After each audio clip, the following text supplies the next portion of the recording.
आज आए हम इकट्ठे खुदा के कलाम का मुताला, वाजबा उन्वान, फर्माबरदारी और ईमान का दर्जा के तहत बांटने में कुछ वक्त गुजारते हैं। हम कैसे इम्तियाज कर सकते हैं कि हमें ईमान है या नहीं? माजी में खुदा ने बियाबान में 40 साल सफर के दौरान फर्माबरदारी कहलाए जाने वाले आले के जरिए इसराइलियों के ईमान की पैमाइश करके उनकी अदालत की। खुदा ने पैमाइश का एक आला बनाया जो फर्माबरदारी कहलाता है। इस आले यानी फर्माबरदारी के जरिए खुदा हमारे ईमान के दर्जे को जाहिर करते हैं।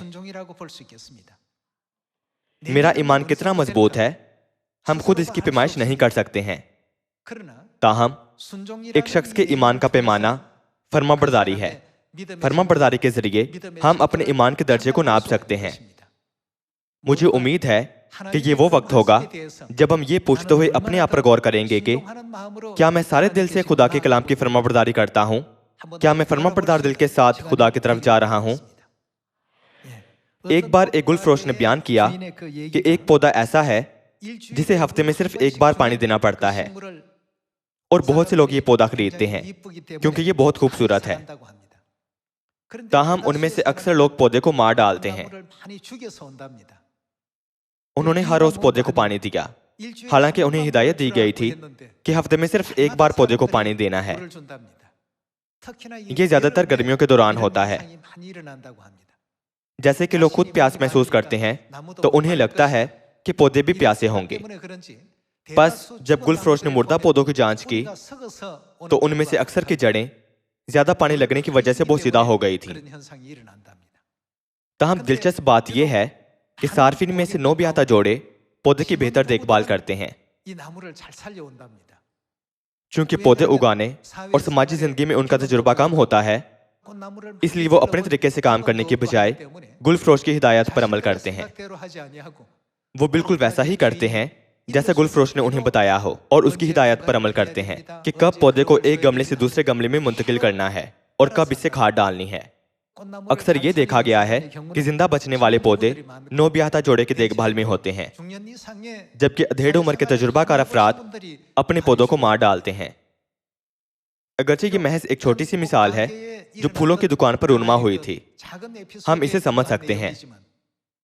सबसे खतरनाक वक्त वो होता है जब हम सोचते हैं कि मैं जानता हूं कि ये कैसे करना है, मैं बहुत जानता हूं, ये मेरे इख्तियार में है। इस सूरत में अच्छी तरह फर्माबरदारी नहीं की जाती है। अगरचे हमने एक तवील अरसे तक खुशखबरी में जिंदगी गुजारी है, अगर हम ये कहते हुए अपने ईमान को जो शुरू में था तर्क कर दें कि मैं सब कुछ जानता हूं, तो ये बहुत बड़ा मसला है। हमें अपने दिल और ईमान को हरगिज नहीं खोना चाहिए जो हम शुरू में रखते थे। जहां कहीं खुदा हमें ले जाए, हम सबको आखिर तक उनकी पैरवी करनी चाहिए। अगर हम सोचते हैं कि मैं चर्च के हर मामले के मुतालिक जानता हूं, तो ये बहुत खतरनाक लम्हा है। इसीलिए किताब मुक़द्दस कहती है कि बस जो कोई अपने आप को कायम समझता है वो खबरदार रहे कि गिर ना पड़े। हम कह सकते हैं कि यही वो लम्हा है जब हमारा ईमान अपने आप पर और खुदा पर मुनक़सम हो जाता है। फैसला करने का ये लम्हा फर्माबरदारी करने के लिए एक इंतहाई अहम लम्हा होता है। चूंकि फर्माबरदारी हमारे ईमान की पैमाइश का आला है, इसलिए हमारी फर्माबरदारी की वुसाअत और गहराई में इजाफा होना चाहिए।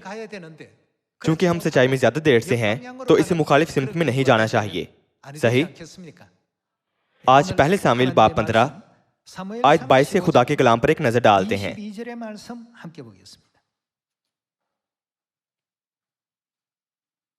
बाब 15 आयत 22 की तालीम देखते हैं। सामुएल ने कहा, क्या खुदावंद सोख्तनी कुर्बानियों और ज़बीहों से इतना ही खुश होता है जितना इस बात से कि खुदावंद का हुक्म माना जाए? देख, फर्माबरदारी कुर्बानी से और बात मानना मेंढों की चर्बी से बेहतर है, क्योंकि बगावत, दूसरे लफ्जों में नाफरमानी और जादूगिरी बराबर है, और सरकशी हमारे मुतकब्बर होने की वजह यह है कि हम खुदा के कलाम की निस्बत खुद पर ज्यादा इत्काद रखते हैं। जब लोग खुदा के कलाम से ज्यादा खुद पर भरोसा करते हैं तो वो आखिरकार मुतकब्बर और जिद्दी बन जाते हैं। क्या यह सच नहीं है? ये लिखा है कि सरकशी ऐसी ही है जैसी मूर्तों और बुतों की परस्तिश। खुदा ने सरकशी के गुनाह का ताल्लुक बुत परस्ती के गुनाह से जोड़ा है।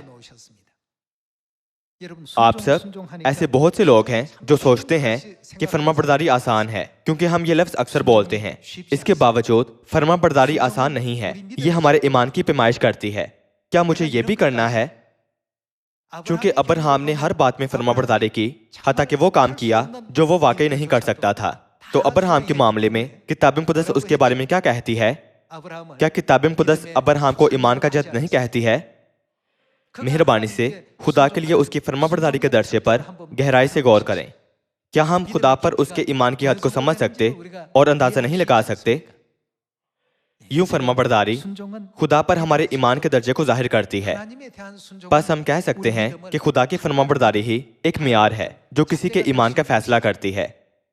इसीलिए पहले शमूएल बाब 15 में यह लिखा है कि देख, फर्माबरदारी कुर्बानी से और बात मानना यानी खुदा के कलाम को सुनना और उस पर अमल करना मेंढों की चर्बी से बेहतर है, क्योंकि बगावत जो कि नाफरमानी है और जादूगिरी बराबर है, और सरकशी ऐसी ही है जैसी मूर्तों और बुतों की परस्तिश। सो चूंकि तूने खुदावंद के हुक्म को रद्द किया है, इसलिए उसने भी तुझे रद्द किया है कि बादशाह न रहे। आप सब किताब मुक़द्दस में ये तालीमात दर्ज हैं कि खुदा के अता करदा पुरफज़ल मुकाम को खोने का ऐसा बदबख्ती का इम्कान सरकशी, तकब्बुर और खुदा की नाफरमानी से हासिल होता है। हमें किताब मुक़द्दस की इन तालीमात को हल्का नहीं लेना चाहिए। खुदा की नज़र में हमें उन लोगों के तौर पर देखा जाना चाहिए जो साफ हुए हैं और जिनका ईमान बहुत बढ़ गया है।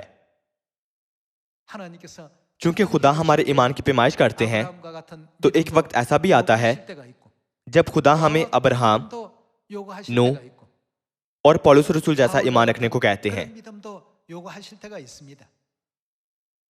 खुदा हमेशा हमसे ऐसे ईमान का तकाजा नहीं करते हैं। जब खुदा हमारे ईमान की पैमाइश करते हैं तो वो एक खास सूरत हाल पैदा करते हैं।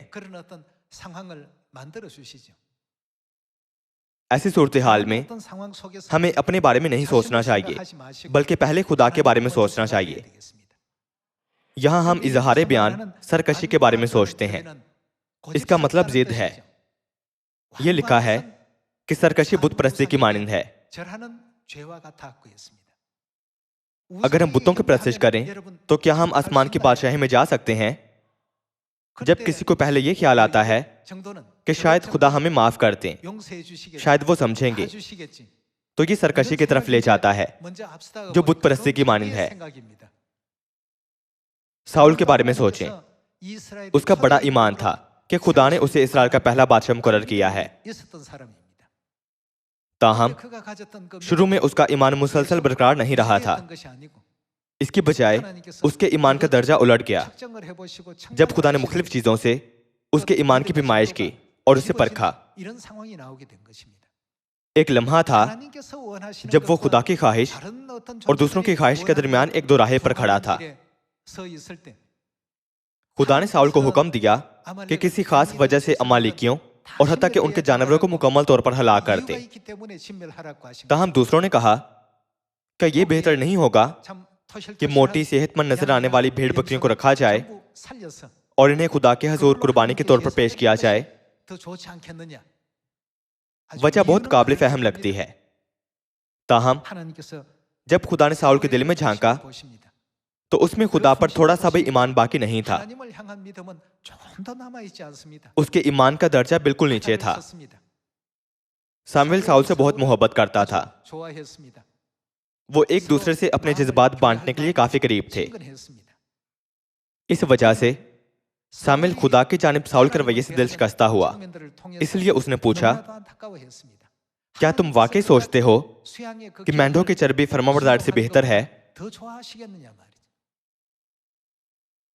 जब सिय्योन में बहुत से अराकीन खुदा पर ईमान रखें तो हम उस दुनिया का तजुर्बा करेंगे जहां खुशखबरी तकमील पाएगी। वरना शायद हम हैरान हों कि क्या वाकई ऐसा होगा? खुशखबरी को मुकम्मल करने में हमें कितना अरसा लगेगा? 두려움이 생기겠죠. आप सब, सारा काम कौन करता है? 하십니까? जब खुदा कहते हैं 하나님께서 하시는 आओ हम 일은 ये करें, तो हमें सिर्फ उनकी पैरवी करने की जरूरत है। 따라가면 됩니다.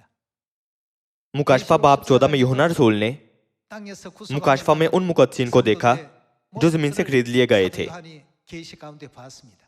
जहां कहीं खुदा उन्हें ले जाते हैं वो कहते हैं आमीन। 그에게는 वो कभी भी ना में जवाब नहीं देते। 있습니다. जब खुदा किसी काम का फैसला करते हैं तो उनका जवाब हाँ होता है। हमें हरगिज ना में जवाब नहीं देना चाहिए। 그래서는 안 됩니다. किसके सामने? 누가 앞에서요? खुदा के सामने। 하나님 앞에서. तो फिर क्या हमें ना कहने के बजाय सिर्फ मुंह से ही हाँ कहना चाहिए? 마음이 हमारे दिल का जवाब भी हाँ ही होना चाहिए। 우리의 모든 대답을 हमें याद रखना चाहिए कि खुदा हमारे मुंह को नहीं 우리의 बल्कि हमारे दिल को देखते हैं। 우리 अपने दिलों से हमें ये कहने के काबिल होना चाहिए कि अगर आप दाएं तरफ मुड़ें तो मैं आपके पीछे चलूंगा, और अगर आप बाएं तरफ मुड़ें तो भी मैं आपके पीछे चलूंगा। क्या वजह है? खुदा जो हमारी रहनुमाई करते हैं वो इब्तिदाई से क्या जानते हैं? 우리를 인도하고 계십니까?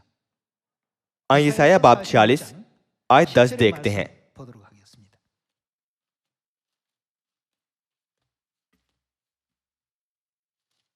बाब 46 10절의 말씀 आयत 10 से देखते हैं। 내가 종말을 जो इब्तिदाई से अंजाम की खबर देता हूँ 아직 और अयाम कदीम से वो बातें 예측부터 जो अब तक वकूअ में नहीं आई बताता हूँ, 모략이 설 और 것이며 कहता हूँ कि मेरी मसलहत कायम रहेगी और मैं अपनी मर्जी बिल्कुल पूरी करूंगा।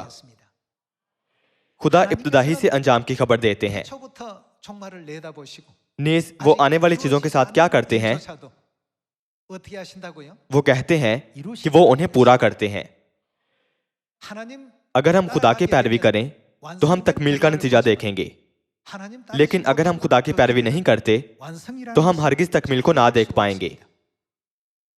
그래서 लिहाजा 믿음의 선진들은 ईमान के अबौजदाद 사람들은 और अक्लमंद लोग 언제나 हमेशा खुदा पर ईमान रखते हैं। 하나님께 두었죠. जब लोग खुदा पर नजर करने, 하나님 생각을 खुदा के ख्यालों को पढ़ने और खुदा की मर्जी की फरमाबरदारी करने के लिए कामिल ईमान रखें, 믿음들이 तो क्या वो बरा के पीछे पीछे चलने वाले नहीं बनेंगे 어디로 인도하든지 जहां कहीं वो जाए? 그런 무리가 तो फिर उनका ईमान मुतलिक है। 그들은 इसकी वजह यह है कि खुदा उनकी रहनुमाई करते हैं। 하면 이끄시는 이가 하나님이시니까. 예. 하나님 안에서 खुदा में हमें हरगिज खुदा के हुक्म का जवाब 라는 대답은 ना में नहीं देना चाहिए। इसकी वजह यह है कि खुदा की मुकर्रर करदा राह 그건 हमेशा कामलियत की राह, 성공 कामयाबी की राह, 천국 길이요. आसमान की बादशाही की राह और निजात की राह होती है। खुदा सब कुछ देखते हैं, वो इब्तिदाई से अंजाम को जानते हैं। आए देखते हैं कि खुदा हमारे ख्यालों का खुलासा कैसे करते हैं। 한번 보도록 하겠습니다. यशायाह की किताब बाब 55 आयत 8 से देखते हैं। खुदावंद फरमाता है कि मेरे ख्याल तुम्हारे ख्याल नहीं, 내 생각은 खुदा के ख्याल हमारे ख्यालों से बिल्कुल मुख्तलिफ हैं। और ना 기본적인 면에서 और क्या मुख्तलिफ है? 너희 생각과 तुम्हारी राहें मेरी राहें हैं। 내 길은 너희 길과 어떠하다고요? 달라서 आयत 9 से देखते हैं कि खुदा के ख्यालों और हमारे ख्यालों में कितना बड़ा फर्क है। क्योंकि जिस कदर आसमान जमीन से बुलंद है उसी कदर मेरी राहें तुम्हारी राहों से और मेरे ख्याल तुम्हारे ख्यालों से बुलंद हैं। हम सिर्फ इस जमीन की चीजों के बारे में सोचते हैं। दूसरी तरफ खुदा ने पहले ही आसमानों और सारी कायनात के बारे में सोच रखा है और हर चीज को आगे बढ़ाया है। साउल के मामले में मसला ये नहीं था कि उसने सब भेड़ बकरियों को छोड़ दिया या हलाक कर दिया। साउल के दिल में मसला था। खुदा ने उसके दिल की जांच की और तस्दीक की कि आया वो अपना काम अंजाम देने के काबिल है या नहीं। उसकी नाफरमानी के नतीजे में खुदा का सारा जलाल और कुव्वत जो कभी साउल को दी गई थी दाऊद को मुंतकिल हो गई।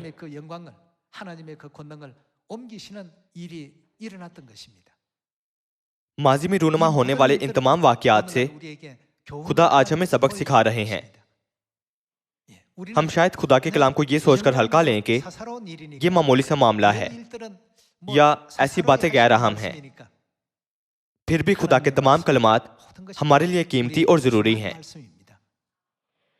क्या उनके तमाम कलमात हमारी रूहों और हमारी निजात के लिए बख्शे नहीं गए?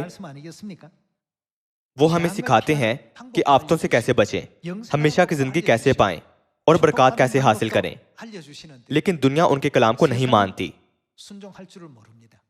चूंकि लोग उनकी फरमाबरदारी नहीं करते, इसलिए क्या वो सब्बत के दिन की बजाय इतवार की इबादत करने में मुलविस नहीं हैं?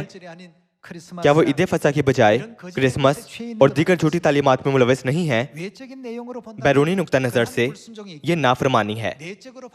सच्चाई की फरमाबरदारी के मामले में हमें बातनी नुक्ता नज़र से खुद पर भी तवज्जो देनी चाहिए। क्या मेरा ईमान खत्म हो रहा है, या क्या खुदा के फजल से मेरा ईमान दिन ब दिन बढ़ रहा है? अगर आपका ईमान बढ़ रहा है तो आपको वो शख्स होना चाहिए जो खुदा के कलाम की फरमाबरदारी करने में अच्छा हो। जब हम अपने खजाने, जो इस ज़मीन पर सबसे कीमती और काबिल कदर समझे जाते हैं, एक दरिया में फेंक दें, जैसे अब्राहम और नूह ने किया था, तो हमारा ईमान कामिल होगा। जब हम ऐसा ईमान रखें तो खुदा की खुशखबरी का शानदार काम वुकूअ में आएगा। आइए हम कुज़ात की किताब बाब 7 आयत 1 देखते हैं।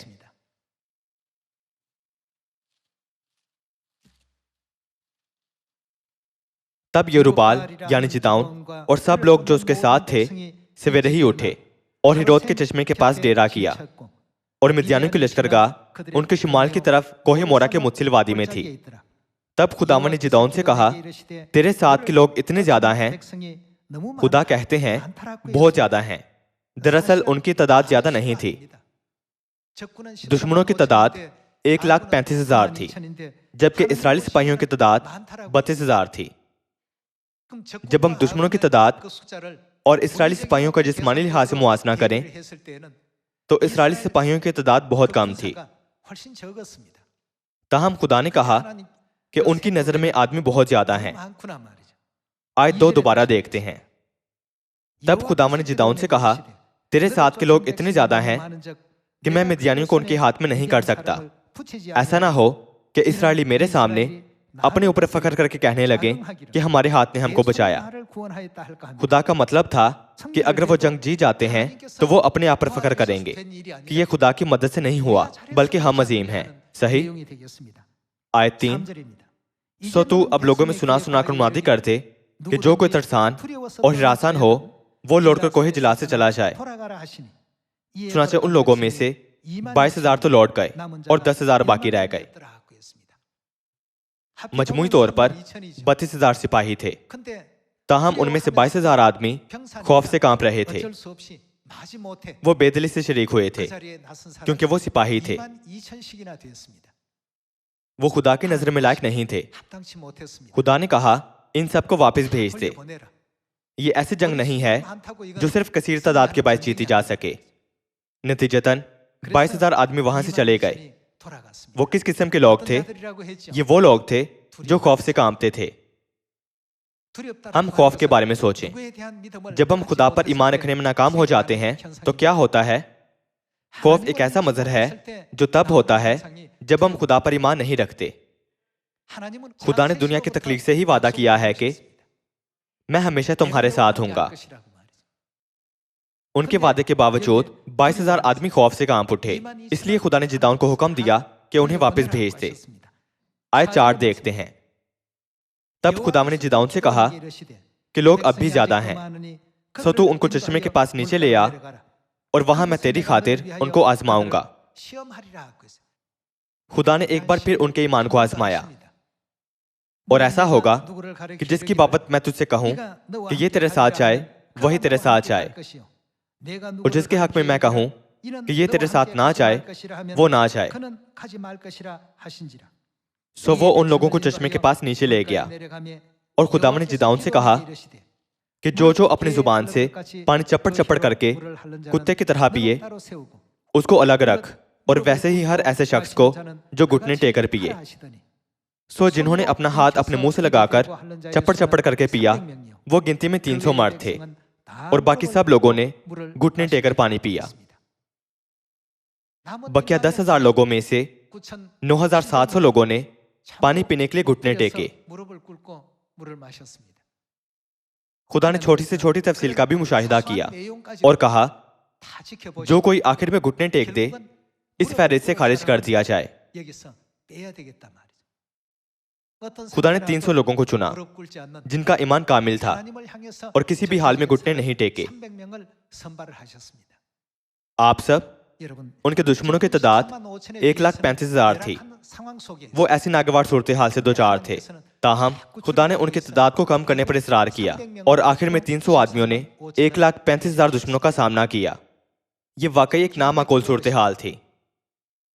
हत्ता कि अगर वो 32,000 आदमियों के साथ दुश्मनों को शिकस्त दे भी दें तो ये आसान नहीं होगा।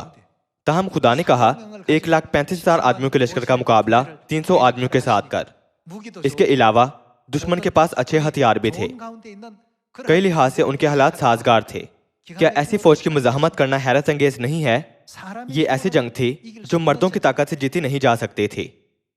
ऐसे लम्हे पर हमें सोचना चाहिए कि क्यों खुदा के ख्यालात हमारे ख्यालों से मुख्तलिफ हैं, क्यों खुदा की राहें हमारी राहों से बहुत बुलंद हैं। हमें क्यों खुदा की राह पर चलना और फरमाबरदारी करनी चाहिए। हत्ता कि एक गलती से तमाम 300 आदमी अपनी जान गंवाने की मायूसकुन सूरत हाल से दुचार हो सकते थे। इसके बावजूद खुदा ने इस राह का इंतखाब किया था। खुदा ने इस अमल के जरिए उनकी फतह का पेशगी तयन कर रखा था। इस अमल के दौरान खुदा ने उन्हें खारिज कर दिया जो खौफजदा थे, और उन्हें भी जिन्होंने आखिरकार घुटने टेक दिए, हालांकि वो खौफजदा नहीं थे। उन 300 आदमियों के साथ जो आखिर तक सिर्फ खुदा को देखते हुए ईमान की राह पर चलने के काबिल थे, खुदा ने इसराइल को फतह बख्शी। खुदा ने कहा, मेरे ख्याल तुम्हारे ख्याल नहीं, मेरी राहें तुम्हारी राहों से बुलंद हैं। लिहाजा हम कैसे खुदा की मर्जी की फरमाबरदारी नहीं कर सकते। आयत 7 से जारी रखें। तब खुदावन ने जिदाउन से कहा कि मैं इन 300 आदमियों के वसीले से जिन्होंने चप्पड़ चप्पड़ करके पिया तुमको बचाऊंगा और मिद्यानियों को तेरे हाथ में कर दूंगा, और बाकी सब लोग अपनी अपनी जगह को लौट जाएं। तब उन लोगों ने अपना अपना तोशा और नरसिंगा अपने अपने हाथ में लिया और उसने सब इस्राएली मर्दों को उनके डेरों की तरफ रवाना कर दिया, पर उन 300 मर्दों को रख लिया। और मिद्यानियों की लश्करगाह उसके नीचे वादी में थी। और उसी रात खुदावन ने उससे कहा कि उठ और नीचे लश्करगाह में उतर जा, क्योंकि मैंने उसे तेरे हाथ में कर दिया है। लेकिन अगर तू नीचे जाते डरता है तो तू अपने नौकर फुरा के साथ लश्करगाह में उतर जा, और तू सुन लेगा कि वो क्या कह रहे हैं। जब वो लश्करगाह में उतरा तो उसने पहले दारों में से एक आदमी को अपने ख्वाब की ताबीर करते हुए सुना कि जो कि एक रोटी मिद्यानी लश्करगाह में लुढ़कती हुई गिरी और खैमे से ऐसी ताकत से टकराई कि वो उलटकर गिर गया। आयत 15। जब जिदाऊ ने ख्वाब का मजमून और उसकी ताबीर सुनी तो सजदा किया और इस्राएली लश्कर में लौटकर कहने लगा, उठो, क्योंकि खुदावन ने मिद्यानी लश्कर को तुम्हारे हाथ में कर दिया है। और उसने उन 300 आदमियों के 3 गोल किए और उन सबों के हाथ में एक एक नरसिंगा और उसके साथ एक एक खाली घड़ा दिया, और हर घड़े के अंदर एक मशल थी। और उसने उनसे कहा कि मुझे देखते रहना और वैसा ही करना। और देखो, जब मैं लश्करगाह के किनारे जा पहुंचूं तो जो कुछ मैं करूं तुम भी वैसा ही करना। जब मैं और वो सब जो मेरे साथ हैं नरसिंगा फूंके तो तुम भी लश्करगाह की हर तरफ नरसिंगे फूंकना और ललकारना कि यहोवा की और जिदाउन की तलवार। आयत 19।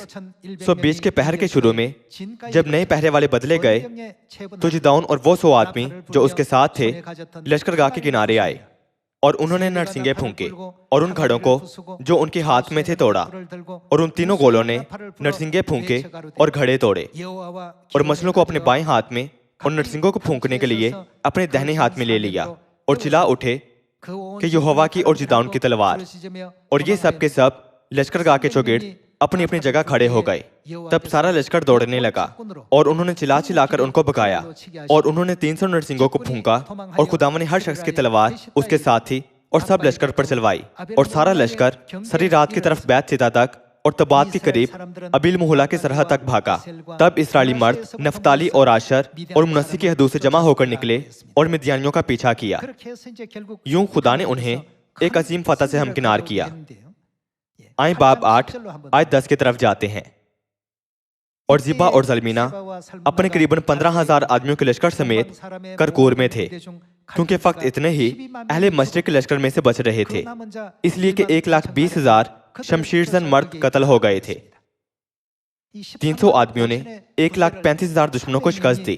다 물리쳐버린 것입니다. ये खुदा की दूरंदेशी है। 모략입니다.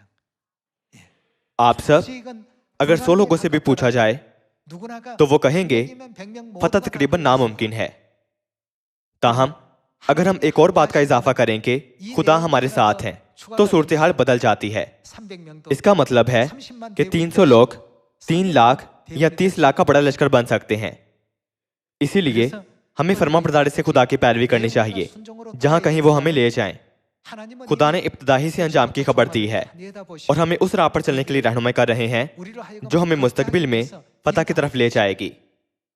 लिहाजा क्या कोई वजह है कि हम खुदा के कलाम की नाफरमानी करें? जिदाउन कह सकता था, ओ मैं हरगिज तादाद कम नहीं कर सकता, हत्ता कि 32,000 लोग भी काफी नहीं हैं, इसलिए हमें 70,000 से ज्यादा लोगों की जरूरत है। ऐसा कहने की बजाय उसने सिपाहियों की तादाद घटा दी जैसा कि खुदा ने उसे हुक्म दिया था। चूंकि उसने खुदा के हुक्म की फरमाबरदारी की इसलिए वो जंग जीतने के काबिल हुआ और ये समझ पाया कि खुदा ने उसे आखिर में फतह देने के लिए ऐसी राह चुनी थी। इस जमाने में भी खुदा हमें रूहानी फतह बख्शने और हमेशा की जिंदगी हासिल करने का तरीका सिखाने के लिए हमेशा अपना कलाम देते हैं। खुदा हमें निजात की राह और हमेशा की जिंदगी की राह बताते हैं, मगर बहुत से लोग खुदा के कलाम को नहीं मानते। ऐसा क्यों है? इसकी वजह यह है कि वो सोचते हैं कि अगर वो खुदा के कलाम की पैरवी करेंगे तो ये काम नहीं करेगी। हमें इस हकीकत से आगाह होने की जरूरत है कि जब भी किसी के ख्यालात खुदा के कलाम से बुलंद हों तो उसके ईमान की कदर साउल के ईमान की तरह पस्त होती है। फरमाबरदारी हमारे ईमान का पैमाना है और फरमाबरदारी हमें यह बताती है कि हमारा ईमान कहां तक जाता है। जब हम अपने ईमान को बरकरार रखेंगे और जिदाउन के 300 जंगजुओं की तरह मुंतखब हो जाएंगे तो खुदा 8 अरब लोगों को बहुत कम लोगों के साथ आलमी खुशखबरी की मुनादी को मुकम्मल करेंगे। हमें इस किस्म के ईमान के साथ खुशखबरी को अंजाम देना चाहिए। अगर आप सोच रहे हैं हरगिज नहीं, हम अब भी इसमें और उसमें कम हैं, तो मेहरबानी से जिदाउन के सिपाहियों पर गौर करें। क्या उनके पास कोई जबरदस्त चीज थी? उन्होंने अपने बाएं हाथ में मछलें और दाहिने हाथ में नरसिंगे थाम रखे थे। उन्होंने घड़े तोड़े जहां उन्होंने मछलें छुपा रखी थीं और ललकारे कि यहोवा और जिदाउन की तलवार। क्या इनके अलावा उनके पास और हथियार थे? ताहम ये खुदा के लिए काफी थे। आज हम जिदाउन की तारीख से यह मालूम कर सके कि क्यों फरमाबरदारी कुर्बानी से बेहतर है। अगरचे खुदा की कलीसिया की क़ियादत खुदा करते हैं, बाज अराकी नहीं समझते या एहसास नहीं कर पाते कि कलीसिया खुदा की क़ियादत में है। बस वो तमाम मसाइल को अपनी कोशिशों और सोचों से हल करने की कोशिश करते हैं। ताहम ऐसे तरीके मदद नहीं कर सकते बल्कि मुख्तलिफ मुश्किलात का सामना करना पड़ता है। इस कलीसिया के मालिक खुदा हैं। क्या खुदा हमारी रूहों के भी मालिक नहीं है? लिहाजा जैसे कि हम खुदा के घर के खादिम हैं तो हमें अपने मालिक के मंसूबे और हिदायत के मुताबिक क्या करना चाहिए? हम सफबंदी करें और उन पर अमल करें। फर्ज करते हैं कि एक जुज़ वक्त मुलाजिम ने अपने मालिक से इस तरह कहा कि आप यूं दुकान को नहीं चला सकते, ये मेरे तरीके से होना चाहिए। क्या कोई जुज़ वक्ती कारकुनान हैं जो ऐसा करते हैं? अगर एक जुज़ वक्ती मुलाजिम मेहनत से काम करे जैसे उसका मालिक उसे कहे तो दुकान अच्छी चलेगी। इसकी वजह यह है कि मालिक किसी और की निस्बत बेहतर जानता है कि दुकान को खुशहाल बनाने का बेहतरीन तरीका क्या है। हमारी कलीसिया के मालिक खुदा हैं। जब खुदा हमसे कहते हैं कि तादाद को कम करो तो हमें घटानी चाहिए, और जब खुदा हमसे कहें कि तादाद को बढ़ाओ तो हमें बढ़ानी चाहिए। एक बार फिर आपसे ये कहते हुए कि आखिर तक खुदा की राह पर चलें ताकि ये साल एक पुरफजल साल हो जब हम आलमी खुशखबरी की तकमील को देख सकें। मैं आज का वाज खत्म करता हूँ। आपका बहुत शुक्रिया।